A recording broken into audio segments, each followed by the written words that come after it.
Hello प्यारे साथियों, कैसे हैं आप सभी। स्वागत है आप सभी का आपके अपने चैनल स्टडी जोन प्लेटफॉर्म पर।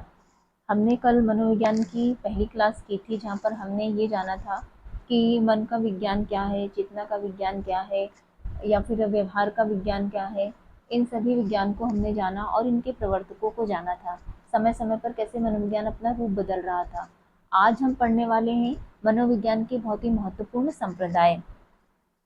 आज हम मनोविज्ञान के संप्रदाय पर चर्चा करेंगे और हम ये जानेंगे कि ये संप्रदाय जो आए, ये कहते क्या हैं, ये किस चीज़ पर अध्ययन करते हैं, जो हमारे साइकोलॉजी में बहुत ही इम्पोर्टेंट है और इससे क्वेश्चन भी बनते हैं। तो चलिए हम शुरू करते हैं अपने आज की क्लास को।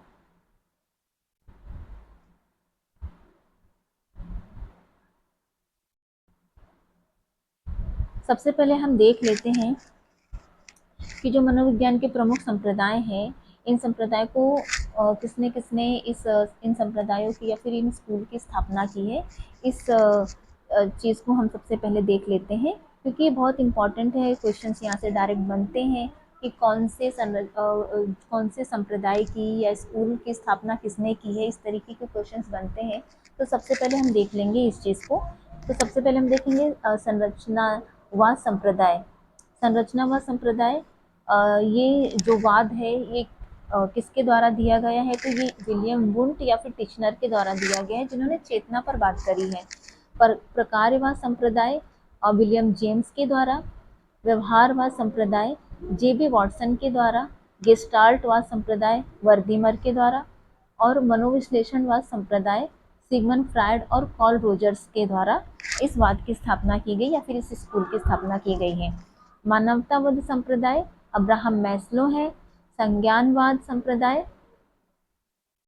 ब्रूनर और जॉन मिलर हैं। रचनावादी संप्रदाय या फिर इसे निम्नवादी संप्रदाय भी कहते हैं, इसके प्रवर्तक या फिर इसके फाउंडर कौन है, या फिर इस स्कूल की स्थापना करने वाले कौन है, तो जीन पियाजे और लेवाइगॉस्की हैं। तो सबसे पहले हम शुरुआत करेंगे संरचनावादी संप्रदाय से। इसी प्रकार सारे संप्रदायों को एक एक करके हम जानेंगे। तो चलिए आगे बढ़ते हैं हम। अब हम देखेंगे सबसे पहले संरचनावाद संप्रदाय को। मनोविज्ञान के अंतर्गत इस संरचनावाद के प्रवर्तक हैं विलियम वुंट और टिचनर। विलियम वुंट और टिचनर की अगर हम बात करें तो जो ये टिचनर हैं, ये विलियम वुंट के ही शिष्य हैं, इनके शिष्य हैं। और यदि हम संरचना व संप्रदाय या फिर इस स्कूल की बात करें, तो इसके मुख्य रूप से जो प्रवर्तक माने जाते हैं वो टिचनर ही माने जाते हैं। मान लीजिए आपके एग्जाम में क्वेश्चन भी पूछता है, तो सबसे पहले आप प्रायोरिटी टिचनर को देंगे। मान लीजिए आपको टिचनर नहीं मिलता है, तो आप विलियम वुंट को कहेंगे संरचना व संप्रदाय के प्रवर्तक। वैसे इन दोनों लोगों ने मिलकर ही कार्य किया है, परंतु जो कॉन्सेप्ट प्रस्तुत किया स्कूल के बारे में, उसके बारे में टिचनर ने ही इस चीज़ को सामने प्रस्तुत किया। और संरचनावाद संप्रदाय मनोविज्ञान की पहली प्रयोगशाला भी मानी जाती है। It is a first school of psychology. इसको भी आप ध्यान में रखेंगे। इसकी विधि क्या है, इस मतलब कि इस स्कूल की स्थापना तो हो गई, परंतु कोई विधि होगी अध्ययन के लिए। तो इसमें जो विधि रखी गई, विधि का निर्धारण किया गया, वो था अंतर निरीक्षण विधि से चेतना का अध्ययन करना। यानी कि इन्होंने चेतना पर फोकस किया, चेतना पर फोकस किया कि चेतना का अध्ययन कैसे करेंगे, तो अंतः निरीक्षण विधि के माध्यम से हम चेतना का अध्ययन करेंगे। अब हम जान लेते हैं चेतना किसको कहते हैं, चेतना क्या होती है। चेतना, चेतना अर्थात चेतना वो होती है, जैसे कि आप अपने माइंड में किसी भी प्रकार की इमेजेस बनाते हैं। मान लीजिए आपकी कोई बुक हो गई, आपकी कोई किताब हो गई और आप उसको ढूंढ रहे हैं, तो ढूंढने से पहले आपके मस्तिष्क में एक चेतना के अंदर एक फोटो आती है, एक फोटो बनती है, उस बुक की इमेज आपकी मस्तिष्क में आती है कि मेरी वो किताब खो गई है। तो वो जो मस्तिष्क के अंदर आपकी इमेज बन रही है, वो क्या है, वो आपकी चेतना है। वही चेतना जो उस जो है उस फोटो का निर्माण कर रही है, यानी कि उस इमेज का निर्माण आपके मस्तिष्क में कर पा रही, वही चेतना है। दूसरा एग्जांपल दूंगी, जैसे कि कोई अंधा व्यक्ति है और आप उसको रसगुल्ला खाने के लिए देते हैं, तो जब वो रसगुल्ला अपने मुंह में डालता है, तो उसके टेस्ट से वो अपने मस्तिष्क में एक इमेज बना पाता है कि हाँ ये रसगुल्ला है। तो उसी चीज़ को क्या कहेंगे, हम चेतना कहेंगे। हम जो भी अपने मस्तिष्क में किसी प्रकार की इमेज का निर्माण करते हैं तो वो हमारी चेतना होती है। तो आप समझ गए होंगे कि चेतना क्या होती है, यानी कि चेतना, इसी का अध्ययन करना संरचनावाद का जो है मुख्य पर्पस है। और किस विधि से, अंतर्निरीक्षण विधि से इसका अध्ययन करना। इन दोनों मनोवैज्ञानिकों ने 1879 में जर्मनी के लिप्जिंग शहर में सर्वप्रथम मनोविज्ञान की पहली प्रयोगशाला की स्थापना की। ये भी बहुत इंपॉर्टेंट है, क्वेश्चंस पूछा भी जाता है, तो आप इसको भी, इस पॉइंट को भी ध्यान में रखेंगे। ये संरचनावादी कहते हैं कि मानव की चेतना तमाम मानसिक क्रियाओं और क्षमताओं का योग है। जैसा कि मैंने अभी आपको बताया कि जब आप कोई कार्य करते हैं या फिर कुछ पूर्वानुमान लगाते हैं, कुछ पिछला याद करने की कोशिश करते हैं, तो क्या होता है, आपके मस्तिष्क में एक प्रकार की इमेजेस बनती हैं। तो वही क्या है, तमाम मानसिक क्रियाएं हैं। यही क्या है, आपकी तमाम मानसिक क्रियाएं और क्षमताएं हैं। क्षमताओं का योग ही हमारा क्या होती है, चेतना होती है। मन, चेतन और अनुभव आदि की संरचना इस विचारधारा में क्या है और किस प्रकार से, यही बताने की कोशिश की जाती है। इसका मुख्य लक्ष्य वैज्ञानिक विधि से चेतन अनुभव का अध्ययन करना है। तो आपको समझ में आया होगा संरचनावाद क्या होता है। इसके प्रवर्तक विलियम वुंट है। मैं आपको फिर से रिकॉल करा देती हूँ, इसके प्रवर्तक विलियम वुंट और टिचनर है। सबसे पहले प्रायोरिटी हम टिचनर को देंगे। यह पहली मनोविज्ञान की प्रयोगशाला यानी कि पहला स्कूल है। इसके अंतर्गत जो है अंतर्निरीक्षण विधि से चेतना का अध्ययन किया जाता है। और इसकी जो पहली प्रयोगशाला जो स्थापित की गई थी जर्मनी में 1879 में लिप्जिंग शहर में स्थापित की गई थी। इस चीज़ को आप अपने दिमाग में रख लीजिए। आप एक पेन पेपर लेके बैठिए, जो भी इम्पोर्टेंट पॉइंट होते हैं उनको आप नोट डाउन करते जाइए, ताकि आपको रिवीजन करने में भी आसानी हो। तो आगे बढ़ते हैं हम।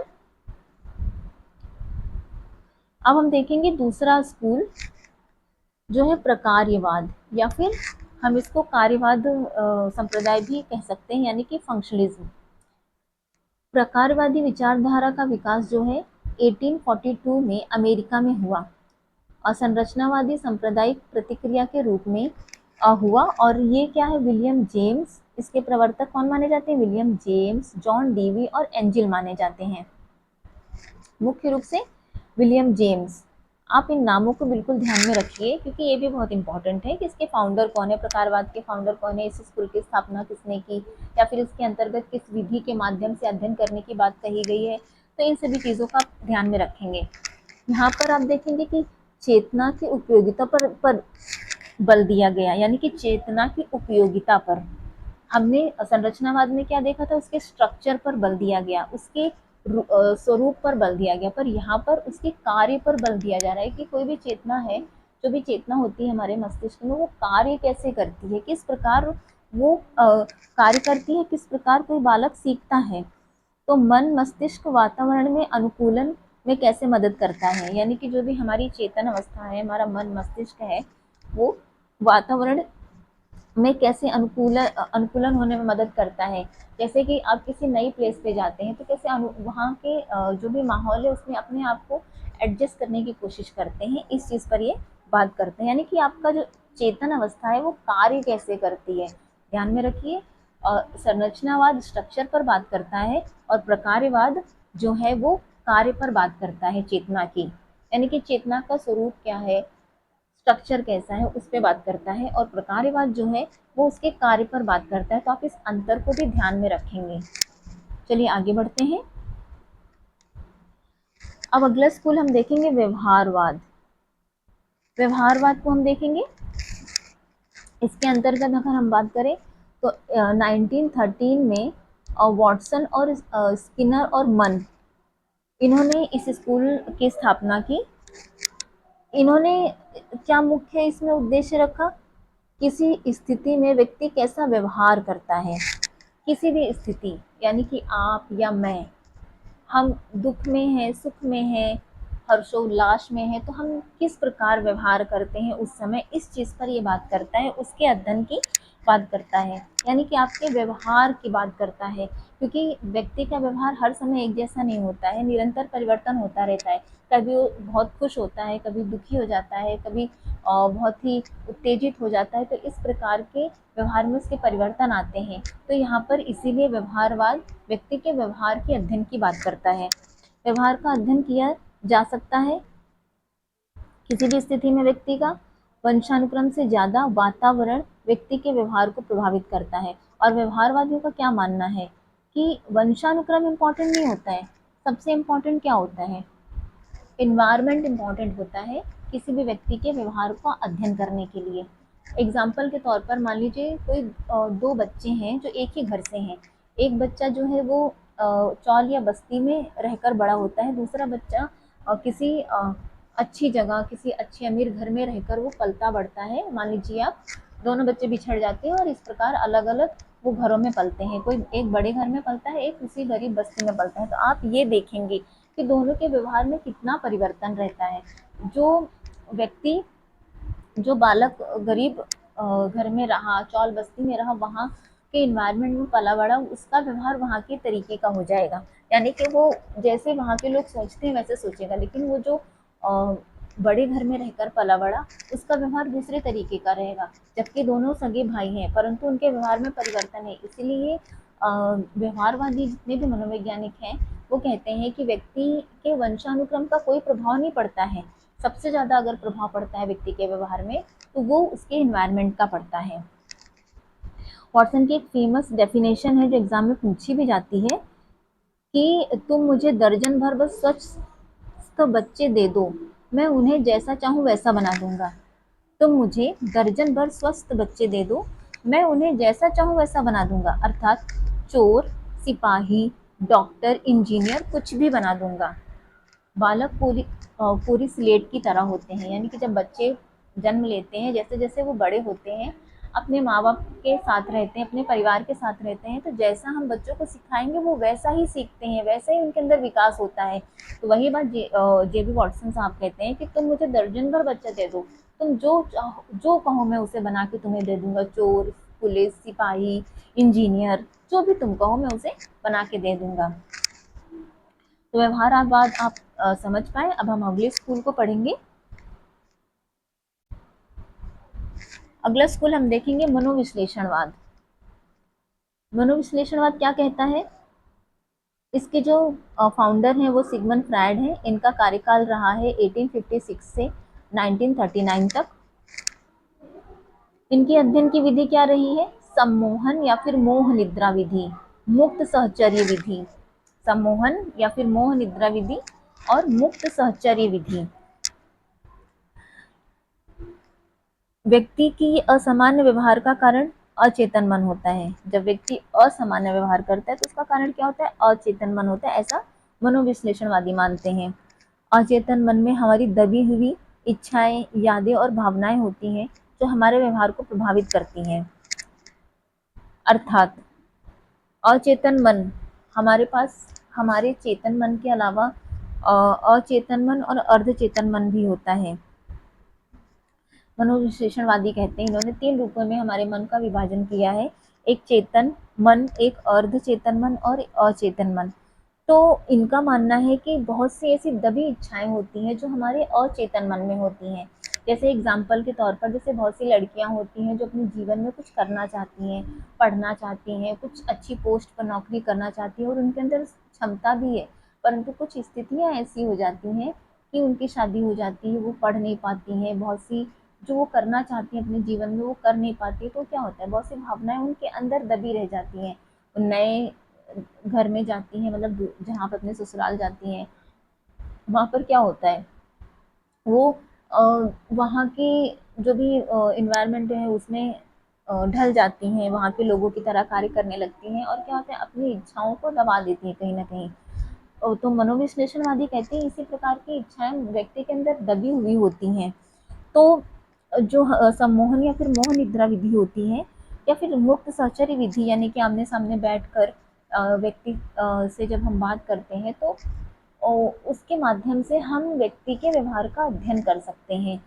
यानी कि सम्मोहन निद्रा यानी कि हिप्नोटाइज करके व्यक्ति की जो भी अंदर इच्छाएं हैं उनके बारे में हम पता लगा सकते हैं, या फिर हम एक दूसरे के सामने मुक्त सहचर्य विधि यानी कि एक दूसरे के सामने बैठकर हम उनकी जो भी इच्छाएं हैं या फिर उनका जो भी व्यवहार है उसके बारे में हम अध्ययन कर सकते हैं।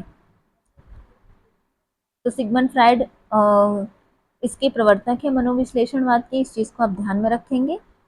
और इन्होंने अचेतन मन की दबी इच्छाओं के विषय में बताया है कि किस प्रकार हम इसका अध्ययन कर सकते हैं। इनकी विधि है सम्मोहन या फिर मोह निद्रा विधि, मुक्त सहचर्य विधि।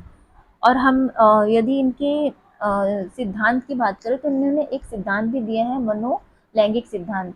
उसको हम जब पढ़ेंगे तो ये जो हमारे चेतन, अर्धचेतन और अचेतन मन की जो भी पहलू हैं उनको वहाँ पर हम देख पाएंगे और अच्छे से समझ पाएंगे। इन्होंने इड, ईगो और सुपर ईगो की भी अपने सिद्धांत में बात करी है। इसी को जब हम विस्तार में उनकी थ्योरी के माध्यम से करेंगे, जो बहुत ही इंपॉर्टेंट और एग्जाम में पूछी भी जाती है, आगे चल के हम उसको करेंगे, तो वहाँ पर हम इसके कॉन्सेप्ट को और अच्छे से जान पाएंगे। फिलहाल आप यहाँ पर इतना ही जान लीजिए कि मनोविश्लेषणवाद के जो जनक हैं या फिर जो स्कूल के फाउंडर हैं वो हमारे सिगमंड फ्राइड जी हैं, और उन्होंने सम्मोहन या मोह निद्रा विधि, मुक्त सहचर्य विधि के माध्यम से व्यक्ति के अचेतन मन पर कार्य किया है, जिससे कि जिस विधि के माध्यम से उसकी दबी हुई इच्छाएं, यादें, भावनाएं आदि जो भी जो हमारे व्यवहार को प्रभावित करती है उसके बारे में अध्ययन किया जा सकता है। चलिए आगे बढ़ते हैं। अब हम देखेंगे गेस्टाल्टवाद। गेस्टाल्टवाद क्या है, ये कौन सा स्कूल है? तो इसके फाउंडर हैं वर्दीमर, 1912। इन्होंने यह सिद्धांत प्रस्तुत किया। यह सिद्धांत बताता है कि चीजें कैसे समझी जाती हैं, विशेष रूप से कि यह मानव मस्तिष्क वस्तुओं को उनके अलग अलग हिस्सों के बजाय समग्र रूप में कार्य करता है, समग्र रूप में कैसे देखता है। यानी कि गेस्टाल्टवाद किस पर कार्य करता है? समग्र रूप पर, अलग अलग चीजों को न देखकर उसके समग्र रूप पर बात करता है। गेस्टाल्टवाद किस प्रकार की थ्योरी देता है? तो आप कहेंगे समग्र, समग्र रूप की थ्योरी। समग्र यानी कि अलग अलग चीजों को न देखना बल्कि समग्रता से देखना, गेस्टाल्टवाद का यही कॉन्सेप्ट है और आप इसको ध्यान में रखेंगे। गेस्टाल्टवाद नाम अगर आएगा तो समग्रता आपको याद आनी चाहिए कि समग्रता पर कार्य करता है। यह एक जर्मन शब्द है जिसका अर्थ है रूप या आकार। गेस्टाल्टवाद का मानना है किसी समस्या को हल करने के लिए उसे पूरी तरह से समझना जरूरी है। समग्रता की बात करता है, आपको ये चीज ध्यान में रखना है। इसमें इतना ही है, चलिए आगे बढ़ते हैं। अब हम देखेंगे मानवतावाद। इसके फाउंडर कौन है? Abraham Maslow. इनका क्या कहना है अपने स्कूल के विषय पर कि अगर कोई स्कूल खोला है तो उसमें कुछ ना कुछ अध्ययन किया जाएगा, तो उनका अध्ययन क्या कहता है? उनका अध्ययन यही कहता है, इनका जो मानवतावाद एक ऐसा दृष्टिकोण है जो मानव व्यवहार को समझने के लिए सकारात्मक और समग्र दृष्टिकोण रखता है। हमने गेस्टाल्टवाद में देखा कि वो समग्रता की तो बात करता है, चीजों को अलग अलग न देखकर समग्रता की बात करता है, परंतु अगर हम मानवतावाद में देखें तो ये भी समग्रता की बात करता है, पर किस रूप में? सकारात्मक रूप में, पॉजिटिव। आपको ये ध्यान में रखना है, मानवतावाद सकारात्मक और समग्र दृष्टिकोण रखता है, गेस्टाल्टवाद केवल समग्र दृष्टिकोण रखता है। स्वतंत्र इच्छा और आत्म साक्षात्कार। मानवतावादी मनोविज्ञान मानता है कि मनुष्यों के पास स्वतंत्र इच्छा और अपने जीवन को आकार देना और अपनी पूरी क्षमता तक पहुंचने में सक्षम होता है। मैं फिर से रिपीट करूंगी, मानवतावादी मनोविज्ञान मानता है कि मनुष्य के पास स्वतंत्र इच्छा और अपने जीवन को आकार देना और अपनी पूरी क्षमता तक पहुंचने में सक्षम होता है। यानी कि मानवतावादी यानी कि मानव मानव जो करना चाहता है वो अपनी लाइफ में कर सकता है, क्योंकि उसके अंदर इतना सामर्थ्य और क्षमता है कि वो जिस लक्ष्य को पाना चाहता है उसे पा सकता है। ये लाइन यही कह रही है कि यदि कोई बालक पढ़ लिख कर आईएएस बनना चाहता है तो उसके अंदर इतनी क्षमता है, इतना सामर्थ्य है कि वो आईएएस बन सकता है। तो मानवतावाद यही कहता है कि हर व्यक्ति के अंदर अगर पॉजिटिविटी है और उसके साथ जब वो आगे बढ़ता है तो अपने लक्ष्य को वो प्राप्त कर लेता है, अपने लक्ष्य को पा लेता है। उसको अपने लक्ष्य को पाने के लिए कोई रोक नहीं सकता है। वो मानवतावाद इसी पर बात करता है।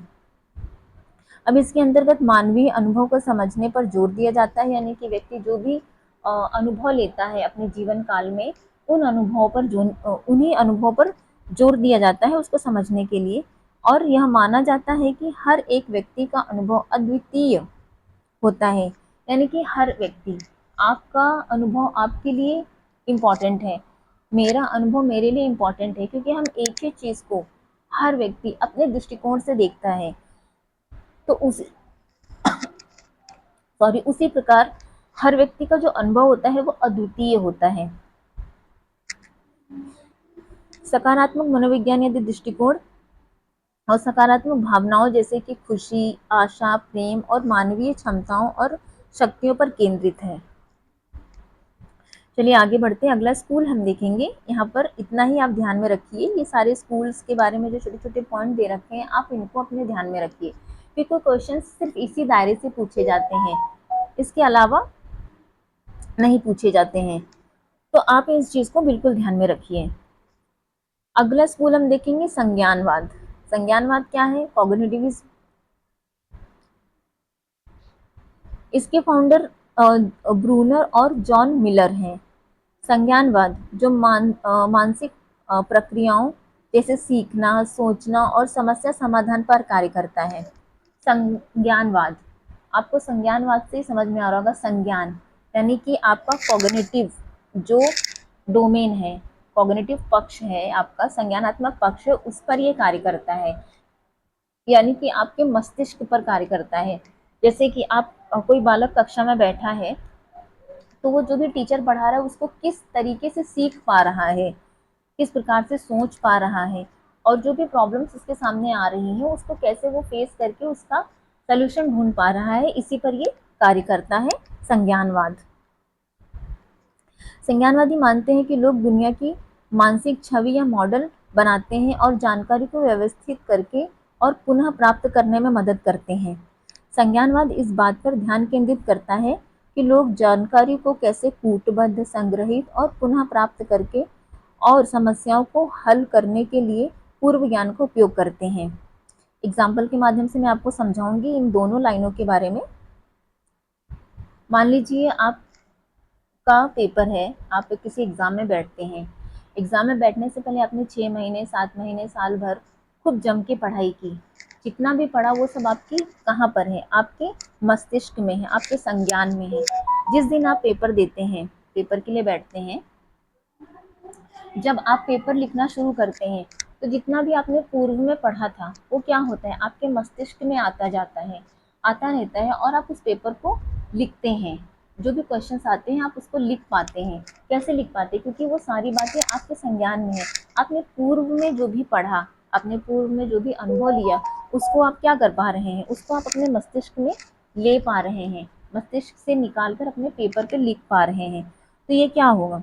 ये हमारा संज्ञानवाद ही कहलाएगा, क्योंकि हम अपने संज्ञान के माध्यम से चीज़ों को कर पा रहे हैं, उसी की ये बात करता है। संज्ञानवादी सूचना प्रसंस्करण के मॉडल पर आधारित है, जो मानता है कि लोग जानकारी को कैसे प्राप्त करते हैं, संशोधित करते हैं और उनका प्रयोग करते हैं। तो आप इस चीज़ को ध्यान में रखेंगे। संज्ञानवाद क्या है? आपके मस्तिष्क या फिर आपके कॉग्निटिव डोमेन पर काम करता है। आप कैसे सीखते हैं, कैसे खेलते हैं, कैसे सोचते हैं, कैसे समस्याओं का समाधान करते हैं, इस पर ये कार्य करता है। और संज्ञानवादी जो है मानसिक छवि या मॉडल बनाते हैं। वही बात है कि आप जो भी पढ़ते हैं, जो भी आप अपने पूर्व अनुभव को लेते हैं, उनके माध्यम से आने वाली प्रॉब्लम्स का सल्यूशन ढूंढ पाते हैं, उसी पर ये कार्य करता है। हमारा संज्ञानवाद क्या करता है? हमारा संज्ञान, हमारा मस्तिष्क क्या करता है? जो भी जानकारी होती है उसको कूटबद्ध, संग्रहित और पुनः प्राप्त करता है, और समस्याओं को हल करने में पूर्व ज्ञान का उपयोग करता है। अभी जैसे मैंने आपको एग्जाम्पल दिया, आप किसी पेपर को देने के लिए बैठे हैं तो कैसे आप अपने पूर्व ज्ञान को अपने मस्तिष्क से निकाल कर अपने पेपर पे लिख पा रहे हैं। तो इसी पर ये बात करता है। आगे बढ़ते हैं, अगला स्कूल हम देखेंगे रचनावाद या फिर निर्मितवाद, कंस्ट्रक्टिविज्म। इसके फाउंडर कौन है? जीन पियाजे, लेव वाइगोस्की। इनका क्या कहना है? इनका कहना है कि बालक जो है सक्रिय रहकर अपने ज्ञान का निर्माण खुद करता है। यानी कि एक बच्चा है, छोटा बालक है, वो जैसे जैसे बड़ा होता जाता है वैसे वैसे वो खुद अपने आप से सीखता जाता है। जैसे कि जीन पियाजे कहते भी है कि बालक जो होते हैं, छोटे बच्चे जो होते हैं, वो नन्हे वैज्ञानिक होते हैं, यानी कि वो स्वयं एक्सपेरिमेंट करते हैं और स्वयं सीखते हैं, उनका ऐसा मानना है। बालक अपने पूर्व ज्ञान और अनुभव के आधार पर नई जानकारी को समझते हैं और आत्मसात करते हैं, इनका ऐसा मानना है। तो आप इसको ध्यान में रखेंगे। रचनावाद या निर्मितवाद के फाउंडर कौन है? जीन पियाजे और लेव वाइगोस्की हैं। ये बालकों को सक्रिय रूप मतलब सक्रिय रहकर बालक कैसे सीखते हैं, अपने ज्ञान का निर्माण करते हैं, इस पर बात करते हैं। और अपने पूर्व अनुभव के माध्यम से चीज़ों को समझते हैं और उसे आत्मसात कर पाते हैं। इन सारी बातों को आप ध्यान में रखेंगे। सबसे इम्पॉर्टेंट है कि आप यहाँ पर ये देखेंगे, ये जितने भी स्कूल दे रखे हैं, मैंने शुरुआत में फर्स्ट जो हमारी स्लाइड है उस पर मैंने सबके नाम के साथ, स्कूल के नाम के साथ उनके फाउंडर के नाम भी लिखे हैं। किस प्रकार ये लाइन से हमारे सारे स्कूल्स हैं और इनके जितने भी सारे फाउंडर्स हैं, इनको आप ध्यान में रखेंगे। आप कहीं पर इसको लिख के रख लीजिए, आप रोज इसको देखिए, आपको याद हो जाएगा, क्योंकि ये बहुत इंपॉर्टेंट है। आपके एग्जाम में यहाँ से 1 या 2 क्वेश्चन जरूर पूछा जाता है। आज की हमारी क्लास यहीं तक रही। और रही जैसे कि हम यहाँ पर जीन पियाजे या फिर लेव वाइगोस्की को देखेंगे, या फिर अब्राहम मैस्लो को देखेंगे, या फिर हमने सिगमंड फ्राइड को देखा। इन्होंने अलग से अपनी थ्योरीज दी हैं जो एग्जाम्स में बहुत पूछी जाती है। उन थ्योरीज को भी हम बहुत ही विस्तार पूर्वक करेंगे, जिससे कि आपके कॉन्सेप्ट और क्लियर होंगे। तब तक के लिए थैंक यू। और हमारा ये जो चैनल है स्टडी जोन, आप इसको सब्सक्राइब करिए, साथ ही साथ लाइक भी करिए यदि आपको क्लास अच्छी लगती है। कमेंट भी करिए अगर आपको कोई सजेशन देना है, या फिर मुझसे कोई गलती होती है तो आप उसके लिए मुझे सजेस्ट भी कर सकते हैं, या फिर आपको कोई न्यू क्लास चाहिए किसी सब्जेक्ट से रिलेटेड, आप उसके बारे में भी डिस्कस कर सकती हैं। तो आप ज़रूर करिए, बेल आइकन दबाइए, जिससे कि मैं कोई नए वीडियो डालूँ तो आपको मिलते रहें और आप अपने एग्ज़ाम की तैयारी करते रहें। चलिए, तब तक के लिए थैंक यू। हम फिर मिलेंगे नई क्लास के साथ। बाय।